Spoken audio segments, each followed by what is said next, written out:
So the next problem from the chapter ray optics is, at what angle should a ray of light be incident on the face of an equilateral prism so that it just suffers total internal reflection at the other surface?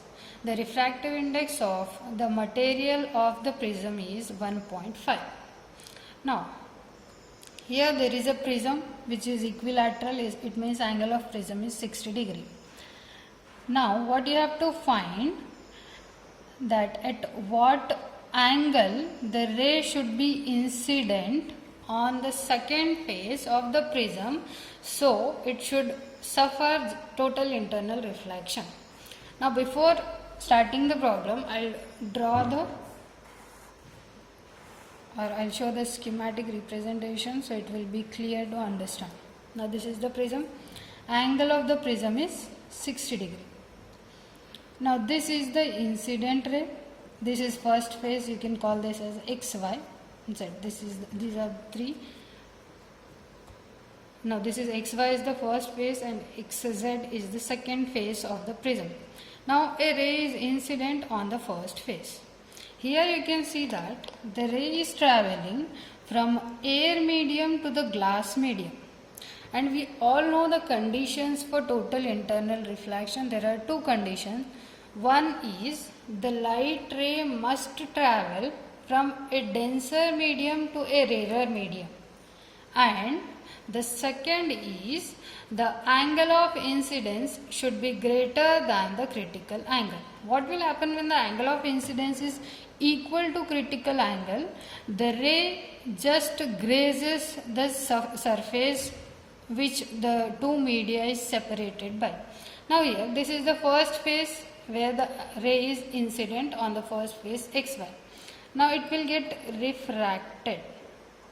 Since the medium changes, the ray will travel in the second medium, that is refracted, and here what will happen at the second phase, the ray just grazing the surface. It means beyond this angle, definitely beyond the critical angle, the ray get total internally reflected. Now what will happen, I will draw a normal here to the first surface. This is our angle of incidence at first surface I. Now at this here, in between the normal and the refracted ray, it is angle of refraction. I will write it as R1 for the first surface. Now here at the second surface, what will happen? The refracted ray is traveling towards the second surface. Here, after reaching this point, the ray is grazing the surface which is separating these two media. Here the medium is glass, here the medium is air. Now draw a normal which is perpendicular to the surface. Now this is the refraction angle at the second phase. I will call it as R2. Definitely this angle will be 90 degree. So now what will happen? They have given you the refractive index of the material of prism as 1.5. Now here, this is the angle of incidence I at the first phase where the light is traveling from air medium to the glass medium. That is, the light is traveling from the rarer medium to the denser medium.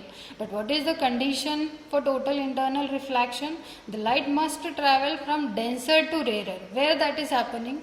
It is happening at the second phase. What is happening here?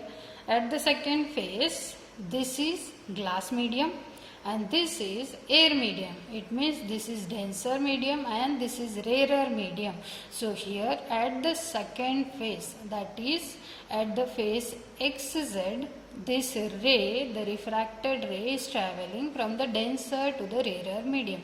But you can see here, for the second phase, the ray coming after refraction from the first phase will act as an incident ray, and the ray which will get refracted will act as the refracted ray for the second surface. I repeat, the ray which is coming, the refracted ray which is coming after refraction from the first surface will act as the incident ray for the second surface. And the ray which is refracting, again the ray which is traveling from this glass to the air medium, that will become the refracted ray for the second surface. Hence, this ray will act as incident ray for the second phase, that is xz.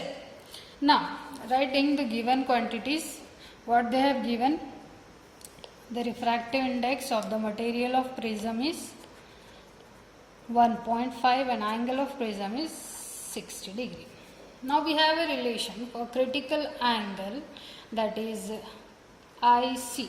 Critical angle is sine inverse of 1 upon n. Actually the formula is n is equal to sine of 1 by C or 1 by IC. If you rearrange the formula, you will get this. Now IC is equal to sine inverse of 1 upon n is how much? 1.5.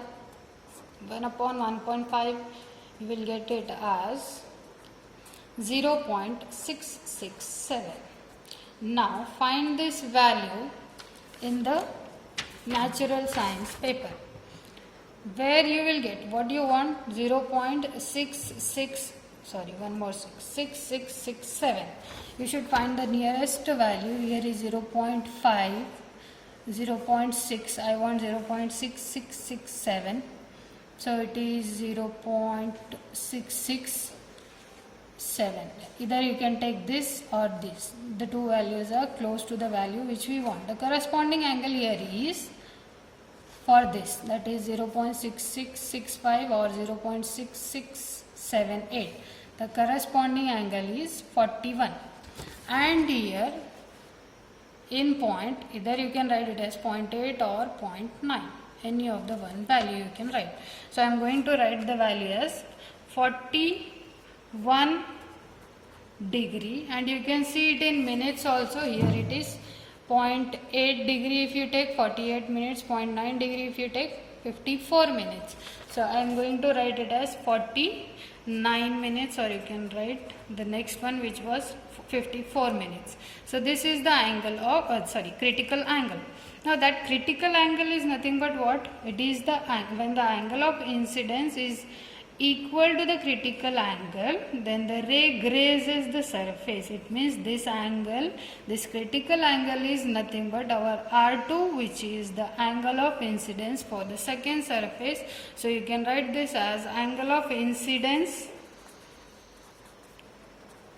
for or on the second surface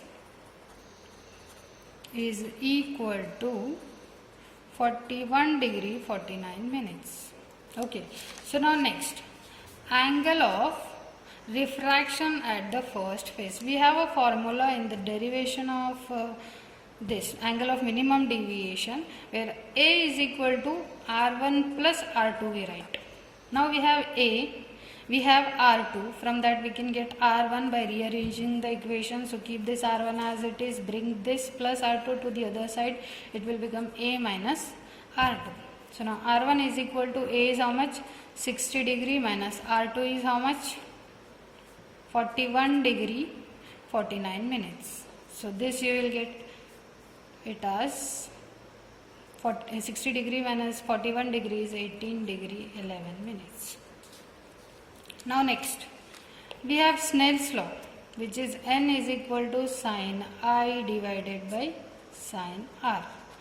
We are applying Snell's law at the first surface, because what we are calculating, already we have calculated the angle, that is incident angle at the second phase, for which the light is getting total internally reflected. Now what do we want? At first phase, what is the angle of incidence? That is I we want. So n is equal to sine I divided by sine R. Now substituting the values, or you can take this sine R to the other side, you will get n into sine R is, or R1 is equal to sine I. Now sine I is equal to, n is how much for us? 1.5, which they have given, into sine R1 value, how much we got from this? 18 degree 11 minutes. 18 degree 11 minutes. Now This is 1.5. Now look for sine 18 degree, 11 minutes. Again in the natural science, that is logarithm book, you will get that value as 0.3121. Now sine I is equal to, multiply this 1.5 into 0.3121, you will get 0.4682. Now what we want I, that is angle of incidence at the first surface we want.